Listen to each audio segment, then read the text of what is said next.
dans ces cours télévisés programmés pour vous accompagner, vous les élèves de terminale.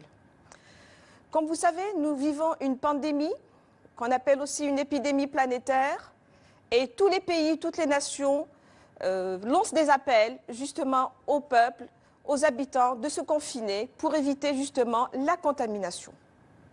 Vous l'aurez deviné, notre objet d'étude maintenant que nous allons aborder, c'est le dernier objet d'étude en fait de l'année, c'est l'appel, dont la séquence sera produire un texte pour inciter le destinataire à agir. Donc pour avoir justement un appel, on va d'abord l'expliquer. Alors un appel est un genre de discours qui a pour but de pousser une ou plusieurs personnes à agir.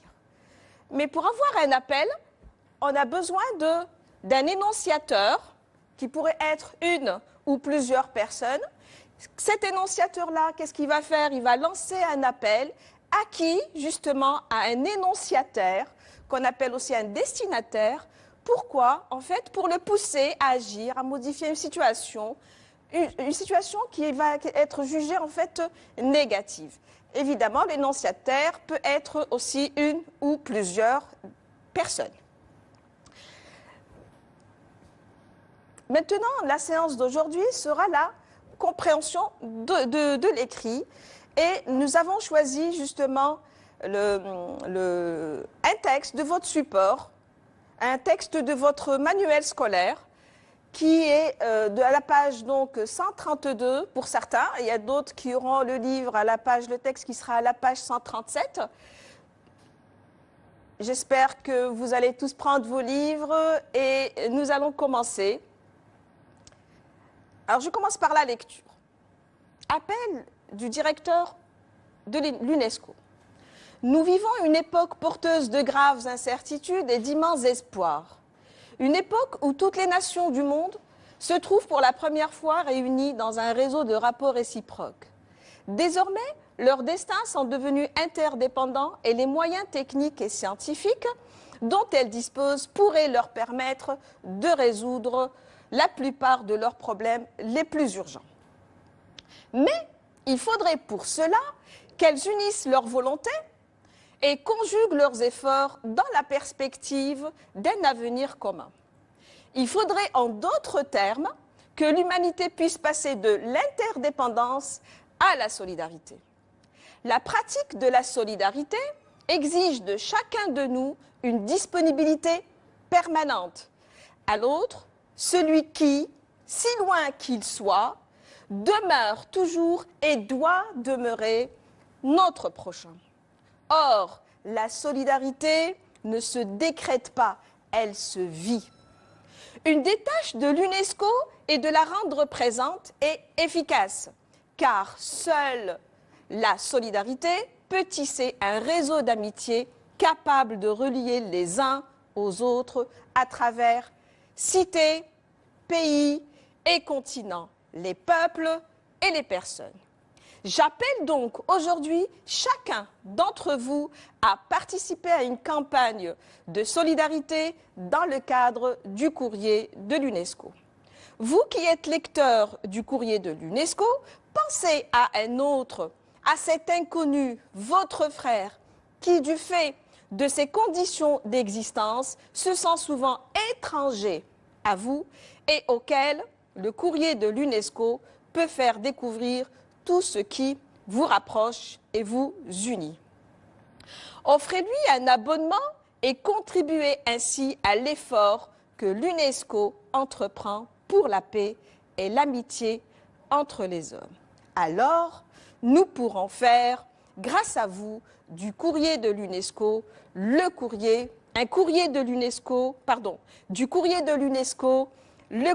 de la solidarité.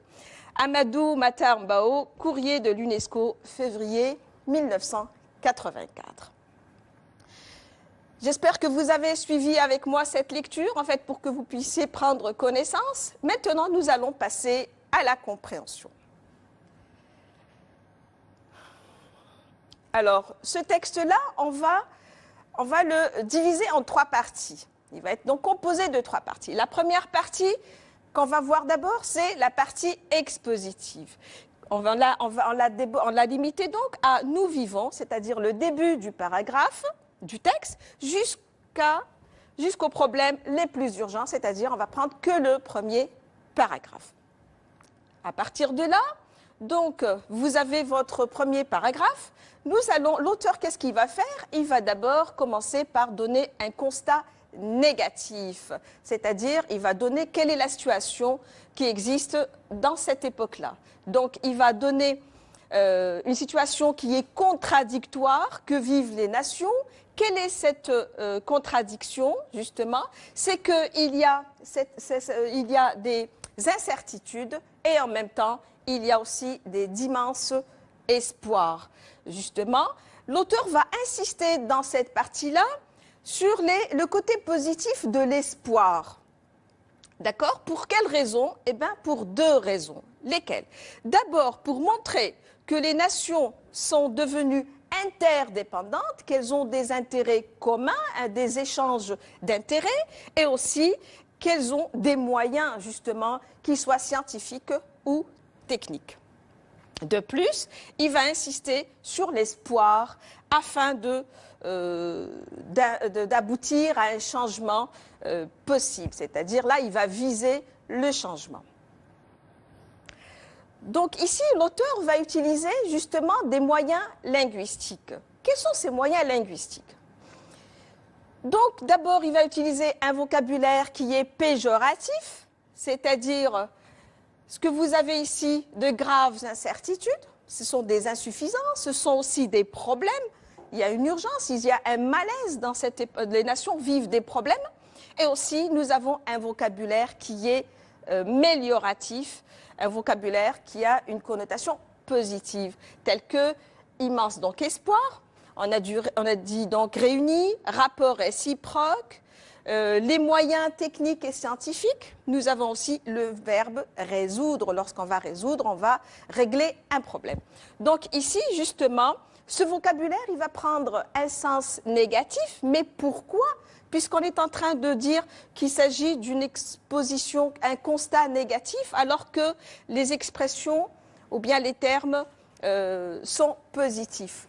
En fait, ici, on va nous arrêter sur le mot espoir. Lorsqu'on a un espoir, c'est-à-dire que je suis dans une situation à problème et je veux justement, j'ai un espoir justement que la situation change, que la situation s'améliore et devienne meilleure. Alors, pour les moyens linguistiques, nous avons aussi l'utilisation du présent d'énonciation dans le verbe « nous vivons ». Alors, ceci, l'auteur va parler « nous vivons », c'est l'époque actuelle, c'est le présent, c'est l'auteur qui parle. Et aussi, il va insister, je le répète encore ici, sur la possibilité d'un changement de résolution des problèmes, quand il va dire « désormais » est devenu. Ici, vous remarquez que l'auteur a utilisé ces deux expressions-là, qui est un indicateur donc de temps. Désormais, c'est à partir de ce moment-là. Et quel est le moment? C'est qu'il y a eu une première fois. Pour la première fois, les nations sont devenues réunies dans un réseau. À partir de ce moment-là, justement, les destins vont changer. Les destins des nations vont désormais être indépendantes, c'est-à-dire qu'il va y avoir des relations d'échange qui vont permettre aux nations de régler leurs problèmes et de devenir. Donc, il y a devenir qui exprime toujours un changement. Nous passons maintenant au deuxième paragraphe, à la deuxième partie, excusez-moi, c'est l'argumentation. Alors, qui va comprendre le paragraphe 2, 3, 4 et 5. Donc, à partir donc, de mai, il va passer jusqu'à donc, les personnes. Alors maintenant, dans cette partie de l'argumentation, l'auteur vise justement à convaincre à convaincre de la nécessité et de la possibilité du changement. Vous remarquez ici que l'auteur qui avait dit il pourrait, regardez, il avait utilisé ici le verbe au conditionnel. Justement, elle pourrait leur permettre, donc ces moyens-là pourraient leur permettre de résoudre la plupart de leurs problèmes, mais l'auteur a dit, mais pour cela, c'est-à-dire pour que cela puisse se faire, pour que les nations puissent résoudre justement leurs problèmes, il y a une condition ou des conditions. La condition est que il faudrait donc il est nécessaire de passer de l'interdépendance à la solidarité, justement.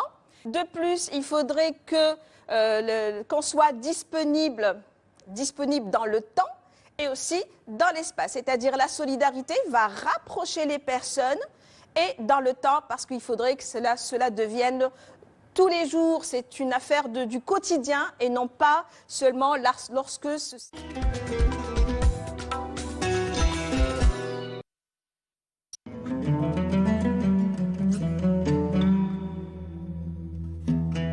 بسم الله الرحمن الرحيم إن الصلاة كانت على المؤمنين كتابا موقوتا صدق الله العظيم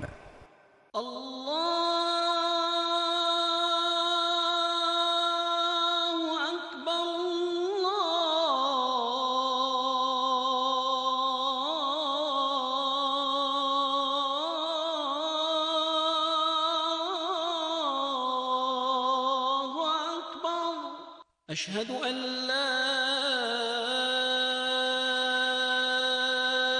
إله إلا الله أشهد أن لا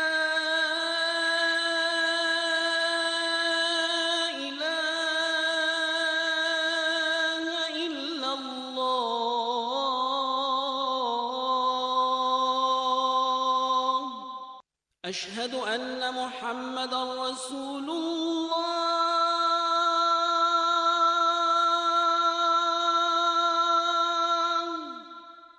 أشهد أن محمدًا رسول الله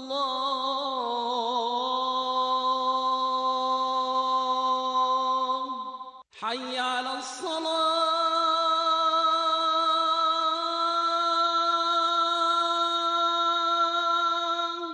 حي على الصلاة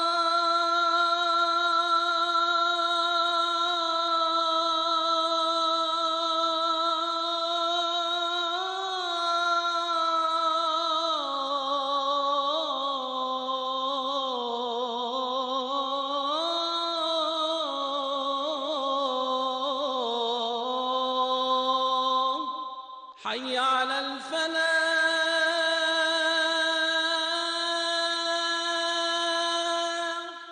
حي على الفلاح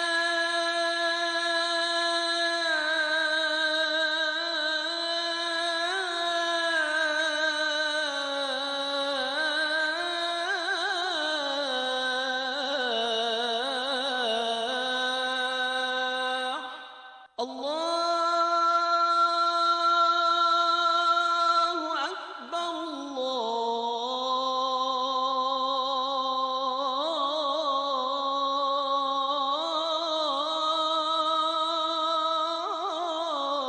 الله أكبر لا إله إلا الله اللهم رب هذه الدعوة التامة والصلاة القائمة آت محمدا الوسيلة والفضيلة والدرجة الرفيعة وابعثه اللهم مقاما محمودا الذي وعدته.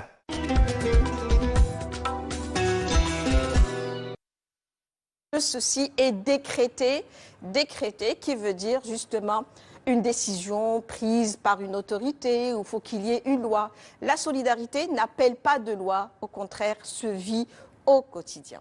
De plus, l'autre condition, c'est qu'il n'y a que l'UNESCO, justement, qui pourrait justement résoudre ce problème. Comment? En créant justement un réseau d'amitié, parce que c'est seulement pour lui, seul, il va utiliser le mot seul, pour justement exprimer qu'il n'y a pas autre chose, mais seulement la solidarité qui pourrait vraiment aider à résoudre les problèmes des nations.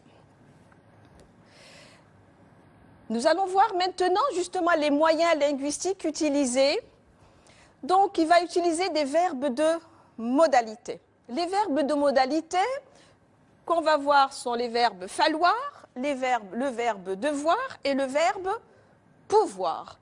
Ces verbes-là, donc, et aussi il va utiliser un verbe de modalité qui est le verbe exiger. Le verbe performatif, j'espère que j'ai dit performatif, qui est le verbe exiger. Donc, aussi, il va utiliser un vocabulaire mélioratif et dont le champ lexical est l'union. Il va utiliser l'entraide, la solidarité, le verbe conjuguer aussi, conjugue leurs efforts, un avenir commun, solidarité, notre prochain, amitié, relié. Ce sont des mots qui expriment justement la solidarité.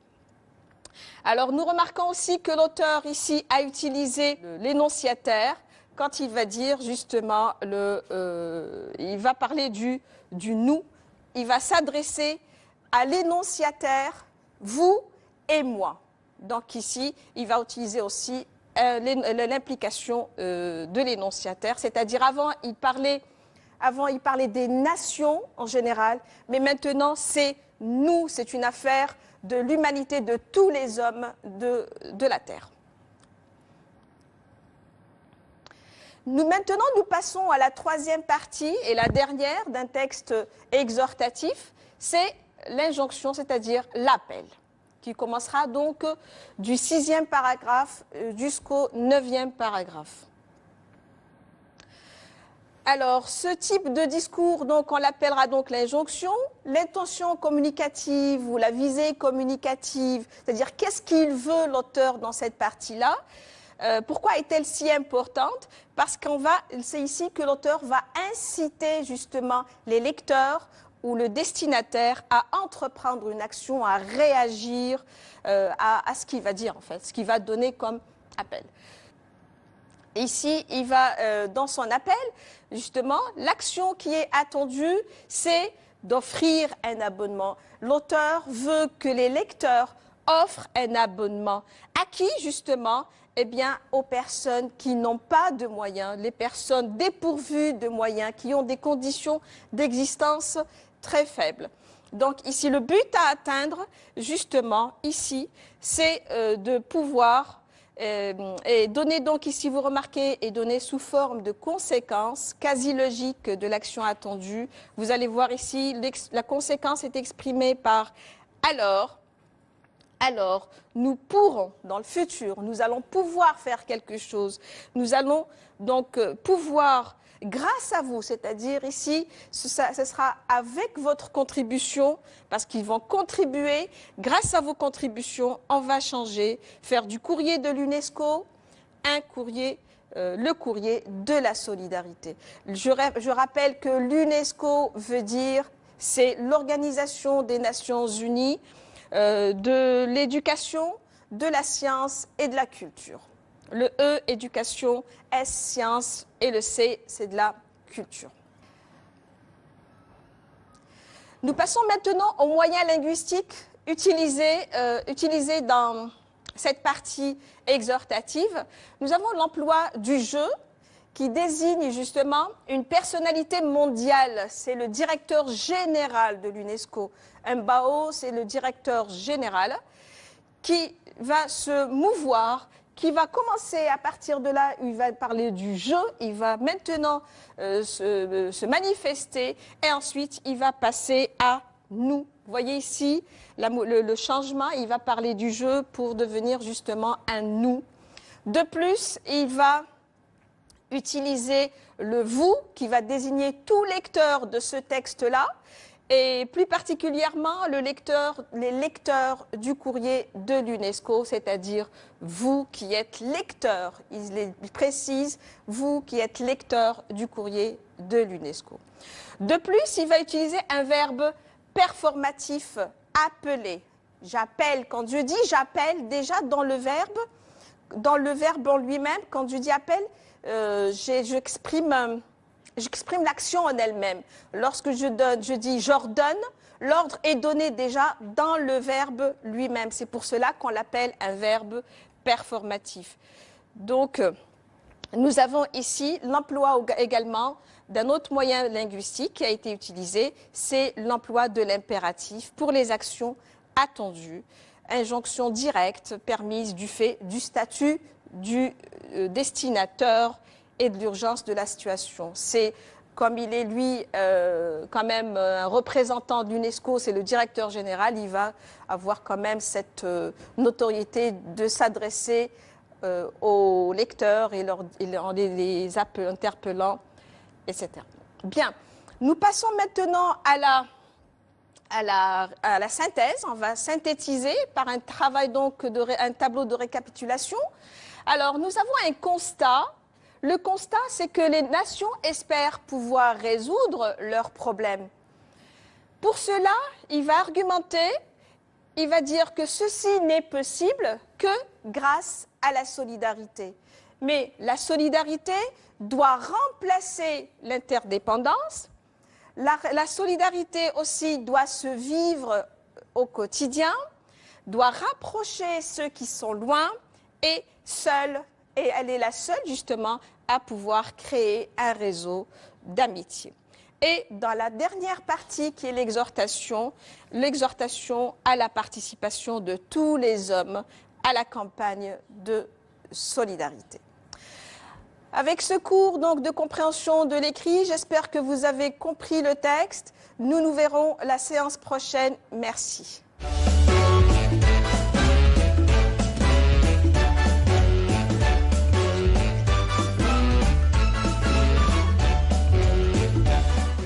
وبهذا نكون وصلنا إلى ختام عددنا لنهار اليوم، ولأن حبكم فوق مستوى أي كلام ابقوا رائعين. سلام.